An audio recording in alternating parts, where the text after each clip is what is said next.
Police are looking for a missing 2-year-old.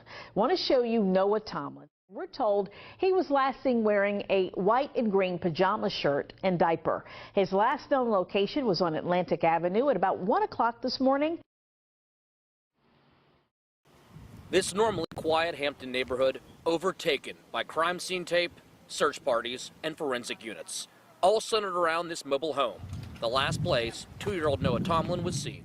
According to police, Noah's mother put him to sleep around 1 a.m. When she went back to check on him, he was gone. She reported him missing to police around 11:30 a.m. There's so many prayers going up. We've got whole communities praying together, and I pray for a safe return. I have a daughter. I would want someone looking for her if she was missing. I've never searched for a child, but I'll be willing to crawl down here on my hands and knees to find the baby. We also spoke with a neighbor who knows the mother personally. She says she lives in the mobile home with 3 children, all under the age of 5. I've spent a lot of time with the kids. I love the kids. I've done a lot to help her and everything, because there's a lot of times that she needs a break from them. The mother is not the type to lose track of her kids. She's always doing stuff with the kids. She never, she's always with them. Always. Because she's always finding things for them to do and everything. Can't understand it, because the kids are never off the porch. If they are, usually she's off the porch.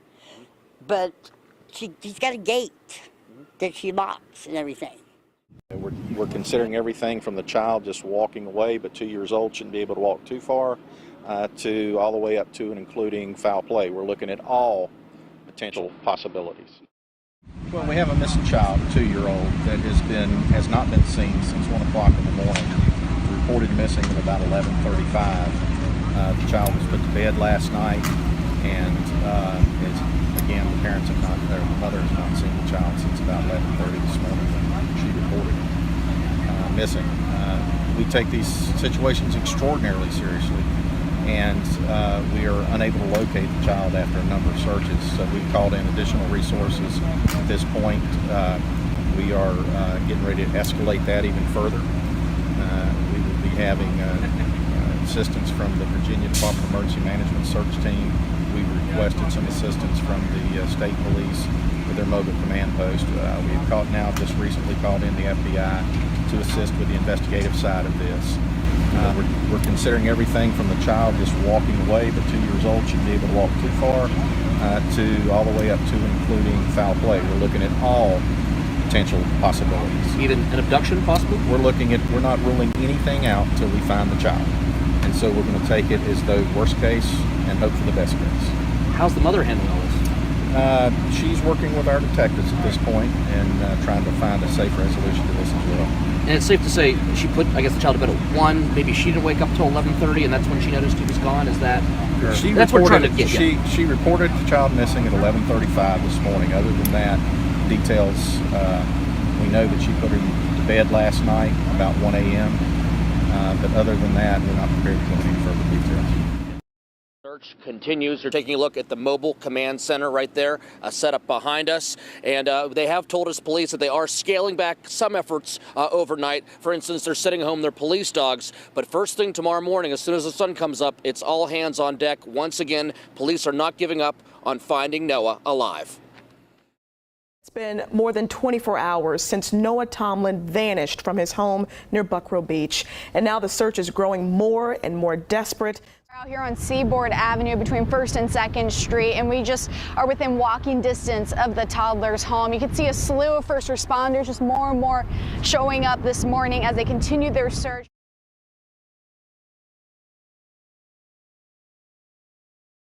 According to officers, she says she put Noah to sleep around 1 Monday morning inside their mobile home.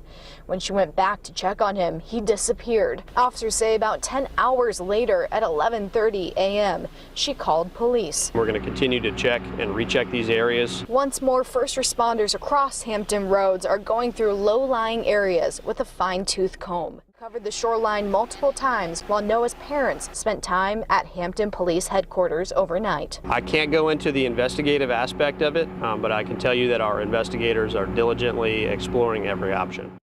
Every minute that goes by is drastic. Nobody has seen the toddler in almost 48 hours. including his mom, who reported him missing to police. It weighs deeply on the officers. I mean, we're out here and we're putting everything that we have into locating this juvenile. It's turning into an all-hands-on-deck search. Crews are searching areas more than once. There are eyes in the air and divers in the water. Trying to look for the baby, yes, trying to help. And it's not just police keeping an eye out. Cousins Susan Tinker and Saritha Galicia are out searching too. We had a couple hours of free time and every minute counts. Galicia has a 2-year-old son of her own. He sleeps with me at nighttime. I am a hovering helicopter. I couldn't imagine. I don't want to imagine. Police also searched Bayside Mobile Home Village. That's where Noah's mother lives. Neighbors say the situation is scary. I hope everything turns out for the best. It's just a sad situation. Police say they're talking with the parents, but no word on what information detectives got out of them. Tonight, there's a desperate plea, not just from family, but the community as well. Somebody knows what happened. I don't care what they say, somebody knows what happened. And so I really hope that if they're honest and they have kids, they would bring that baby back if they took it or tell somebody what happened. By land, air, and sea, detectives with Hampton Police Division continue to search for 2-year-old Noah Tomlin. The longer we go, the more concerned we are for the child's safety, particularly if that child is alone. This morning, Chief Solt is going to provide an update into the investigation for the missing juvenile, Noah Tomlin. Good afternoon. First and foremost, our concern and prayers are going out to the family of Noah Tomlin. What we know today has not changed much since the first announcement. Noah has been missing since June 24th at 1 a.m. It was the last time he was seen, Monday morning, when he was put down by his mother for bed. And when she went to check on him around 11 or 11:15, she did not find him, and she reported him missing at 11:36 Monday morning. Since that time, an intensive search has been underway. In conjunction with that search, an intensive investigation has been underway. What we're here to update you on today is the search portion of our efforts to locate Noah.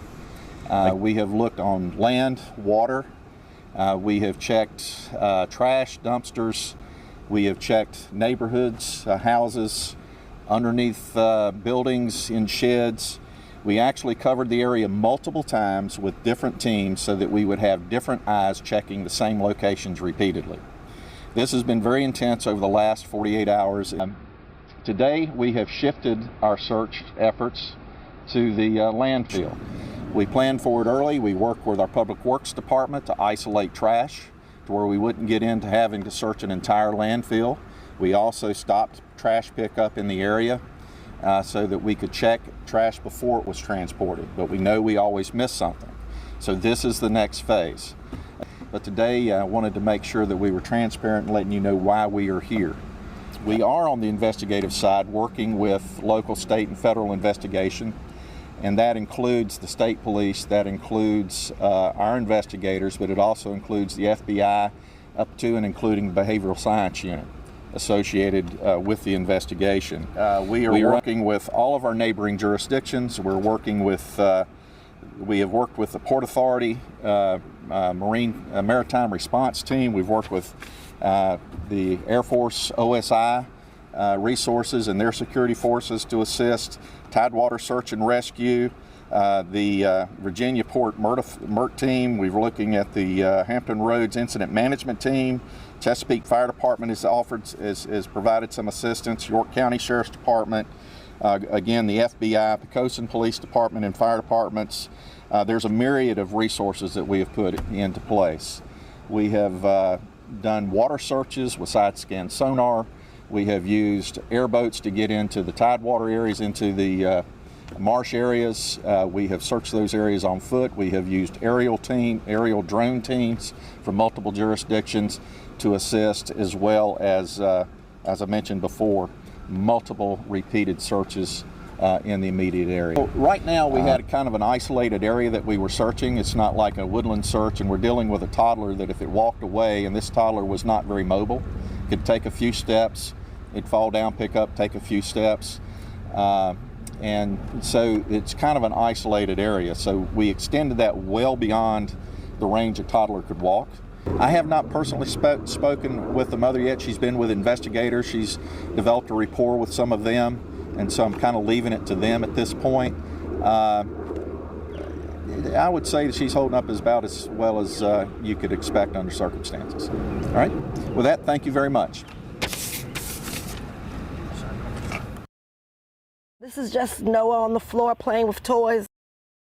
When I first saw it on the news, like my whole body started shaking because I knew who he was. Earl says she provided respite care for Noah a few times dating back to 2017. A child she'll never forget. He broke my TV, and that's how I remember him. Earl is part of Becoming Families, an organization that advocates for foster families and kids. She says when it comes to state laws, something needs to change. Each situation is different, and each case is different, and we gotta do something better. All of us. Crime scene tape still surrounds the home. Tonight, concern is growing for the toddler. Bring Noah home. He has a family that loves him, not just his biological family, but his foster families, his respite providers, people that have been in his life for the last 2 years. Crews packed up and went home for the day. Many people on social media are wondering why the search isn't going on through the night. It's absolutely normal. I mean, we don't have the lighting to continue searching the landfill into the overnight hours, so we're dependent on the daylight to be able to do that. People in the community say their hope is starting to dwindle, but police say they're still pushing forward. Well, if this were our child, we would certainly want to remain optimistic. That's why our investigators are working diligently, because deep down in our hearts, we all have the same hope that Noah will be found alive and safe. Day 4 of the search for missing 2-year-old Noah Tomlin had officials back out at the Bethel Landfill in Hampton. You could see people in hazmat suits with black trash bags searching in a coned-off area. There was also multiple ambulances and a command center post set up towards the west end of the landfill. We're told forensic teams are at Hampton Fire Station 11 waiting if they do find anything suspicious in this case. Now that's just across the road. But outside of the landfill search, investigators are also checking with Noah's extended family members for any information on where he might be. I actually just heard from Noah's mom, Julia Tomlin. Now she says Noah can't walk well and he possibly has autism, but she says he loves everybody and is very affectionate. His family has remained silent. Until now, Noah's mom sent 13 News Now several text messages about the entire situation. She starts off saying, "I'm working real hard with law enforcement to help find my baby. I can't have my location known or whereabouts of my other children for their safety." She sent this picture to us, taken last month. She says her son doesn't walk well, and his pediatrician said there are signs of him having autism. We asked her about the rest of the family. She says the other 2 children are safe. She and her family and friends are praying and spreading his photos. She goes on to say Noah belongs home. His family loves and misses him. Today, fire crews went back and forth to the landfill to search for the toddler. You can see here one crew returning and washing off gear. They've checked under houses, they've checked in sheds, they've checked cars. I'm hoping they checked the trash cans. I'm hoping that's why it hasn't been picked up. They've had drones out here, they've had dogs out here. Police say they are still confident in their search. We've gone over the area so many times. We put so many different sets of eyes on the immediate search area. I feel very confident that we have exhausted all reasonable efforts and all reasonable resources in our search area in this location. But this doesn't mean the search is over. Tonight we're going to be reevaluating and analyzing our investigative data to determine where to go to next. Police are racing against the clock to find 2-year-old Noah Tomlin. As the search enters its 5th day, authorities are looking for the little boy and clues that may lead to him. Today, they will be back out at the Bethel landfill for the 3rd day in a row. That's about 10 miles away from here.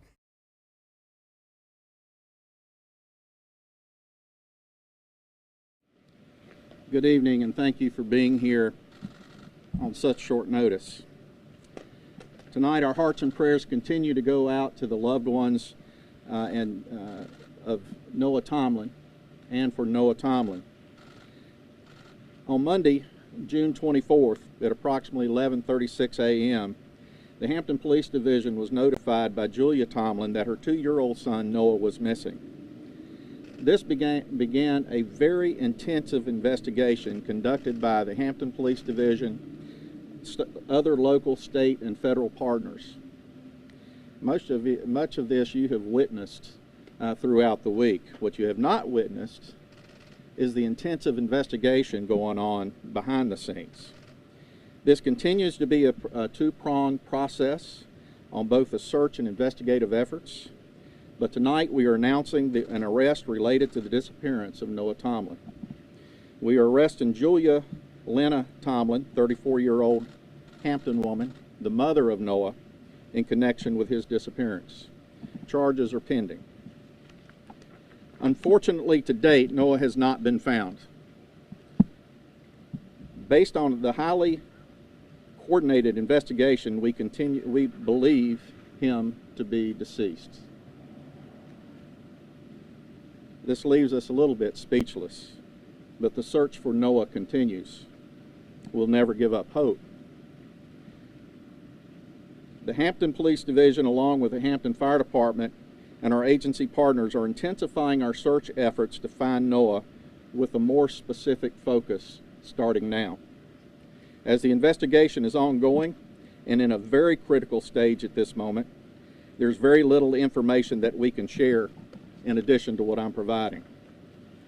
We ask that everyone keep Noah and those that love him in your hearts and your thoughts as our officers and agents continue their tireless efforts to find them.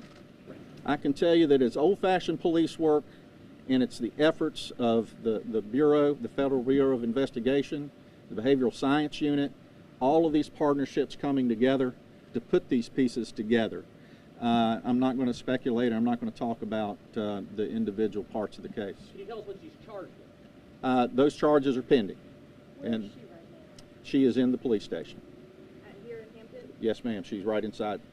You know, I've been tracking social media, and part of the investigation we're tracking social media, and there's so many people that are hurt by this. You know, when you look at Noah, when you look at the victims, any youth victim, we've seen this before, our hearts go out. Everybody bleeds. I mean, it's like there are people out there in the community who would be willing to take care of a child and make sure something like this doesn't happen. But at the end of the day, it affects the police officers and the first responders as well. It's the emotion in their face through all the dirt, the filth, the tiredness, you know, from searching landfills and all the other stuff. The investigations that go on 24 hours a day, the fatigue that can set in, but nobody wants to drop it. They just want to continue to go. They want to push it. They want to get to the conclusion. They want to find Noah. And, you know, we all pray that we still find him safe, but that's just not the way it's pointing at this moment. Her other children are being taken care of. We have Child Protective Services involved, and we're making sure that they are safe. Some are with family members and have been for some time. At the end of the day, that is one of our #1 priorities, make sure they're okay. I'm not going to talk about what she is or is not doing at this time. At this point, I'm going to have to shut the conference off. When do you anticipate charges being filed formally? Is that tomorrow, you think? I assume that the initial charges will be filed sometime this evening. And that'll be all. Thanks, Chief.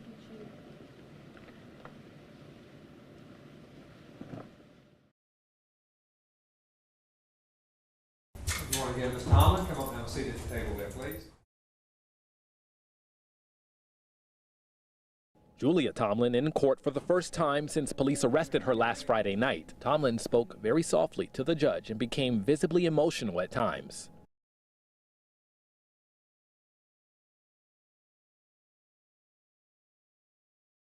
According to the arrest warrants, Tomlin's felony child neglect charges are from June 22nd, 2 days before she reported her son Noah missing. The warrant accuses her of neglecting 3 kids, a 2- and 3-year-old and a 6-month-old baby. 2 days before police say Julia reported Noah missing.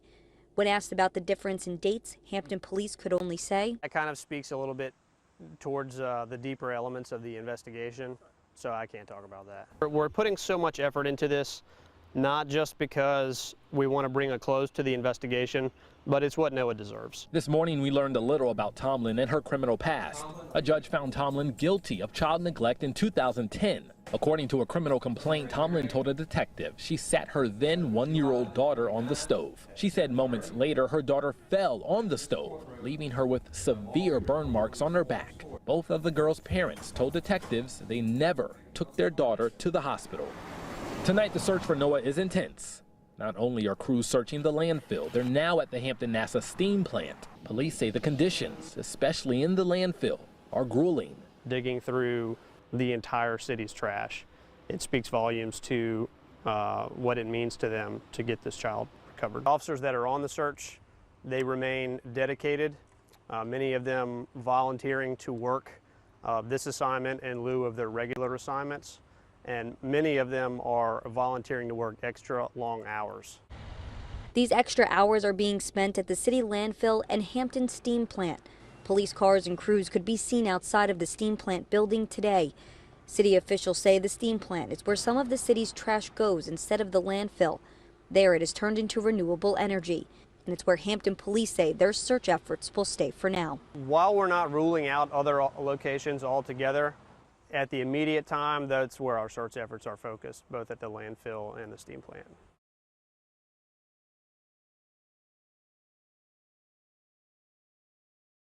As the sun began to set over Hampton, the candlelights flickered below.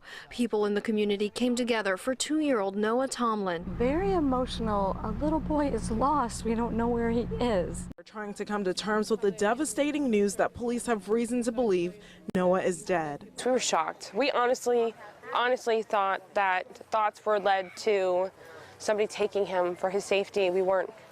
We really weren't expecting to find out deceased at all. For the first time, the woman who was Noah's foster mom at one point spoke out, emotional and sharing what Noah meant to her. Bless his little heart and blue eyes. You couldn't tell him no. Although I call him no-no. Because that's all he said was no-no. But he sat on the couch with me and held my hand. And he just grabbed my hand, like as if to say, I know I'm safe. Know that there was this little person who was out here that he could have been hot or lost or lonely or hurt by himself. It was just more than anybody could bear.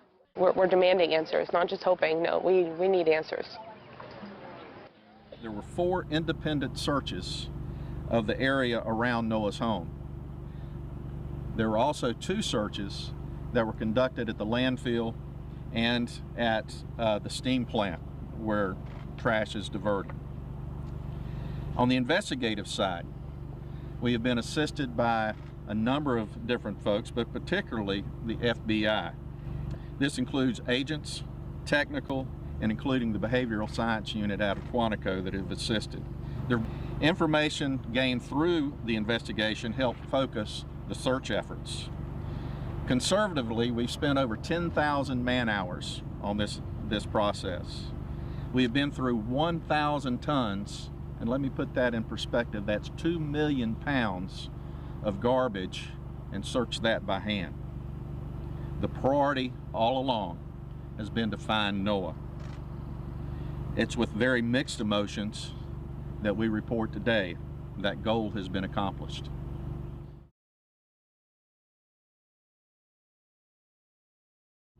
At 8:50 a.m. this morning, a search team located the remains of a child we believe to be Noah Tomlin.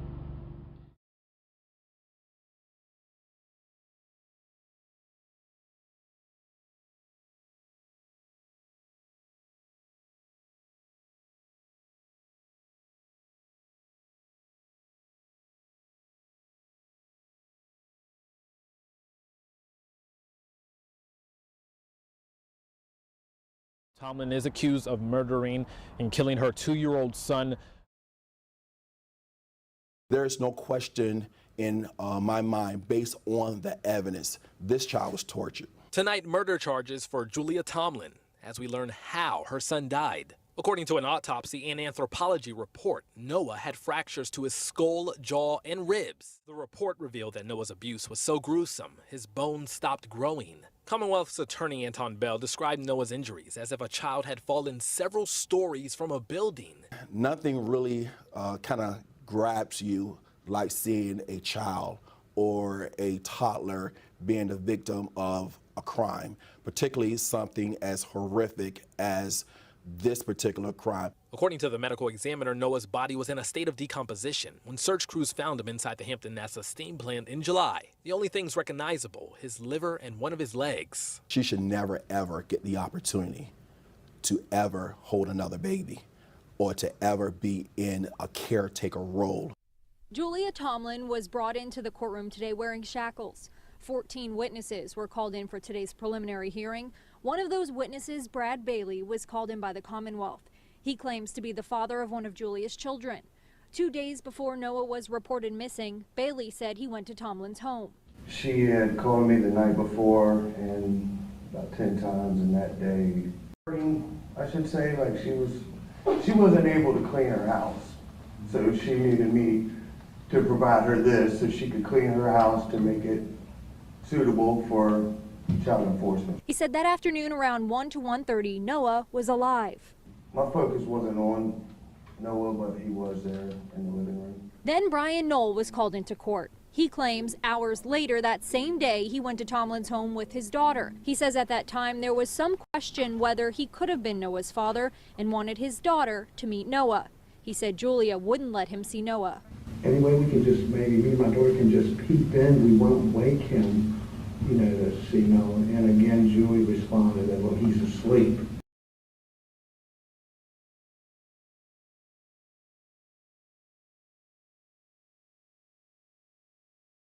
Hampton police investigators presented new evidence, including photos of bloodstains that were cleaned from the wall and a shirt at Tomlin's home. FBI agent told the judge that Julia confessed to her that Noah died while taking an unattended bath between the two male visitors.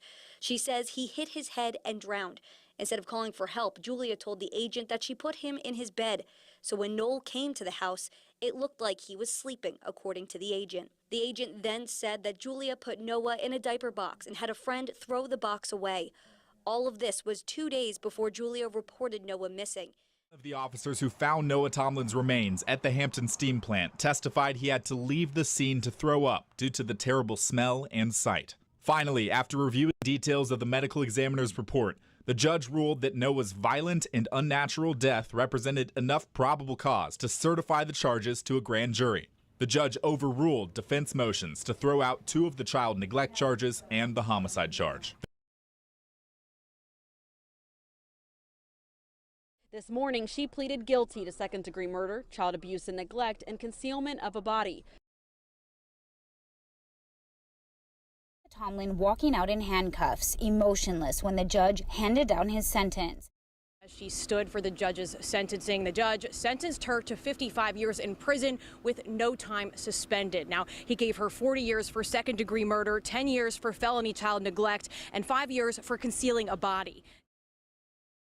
At one point, the Hampton mother seemed to be wiping away tears as her 19-year-old daughter took the stand, breaking down as she described the horror she and her 9 siblings went through under Tomlin's watch. She says their own mother physically and mentally abused all of her 10 children, but little Noah got it the worst, ultimately dying from his injuries. You're supposed to be the protector as a parent, not the predator.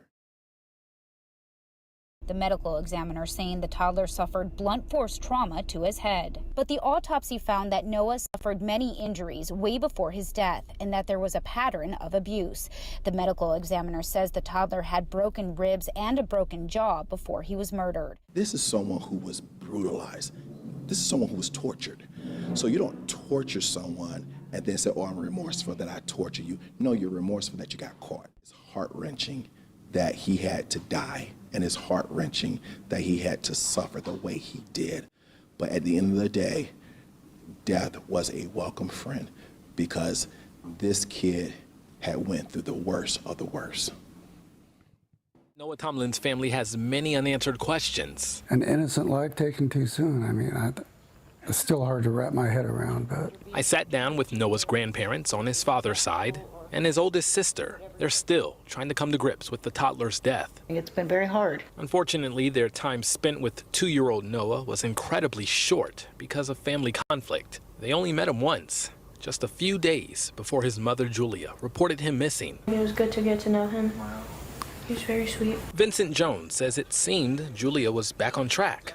The family planned to go see Noah again. I was shocked, but the more we were looking at it, the more I knew she was involved in it somehow. Vincent and Cindy Jones have custody of 3 of Julia's 10 kids, including Leanna, who's not only dealing with her brother's death, but her mom behind bars.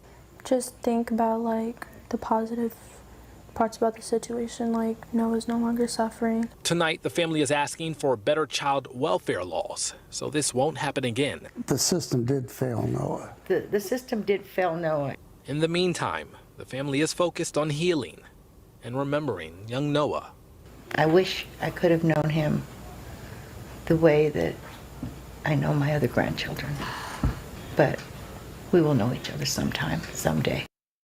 When it comes to our kids, you're supposed to be the protector as a parent, not the predator. And so when we have parents that prey on their kids and they fail to do what is necessary to protect them, I think everything should be thrown at them to make sure they're held accountable and to send a message to the community. We are not going to tolerate that.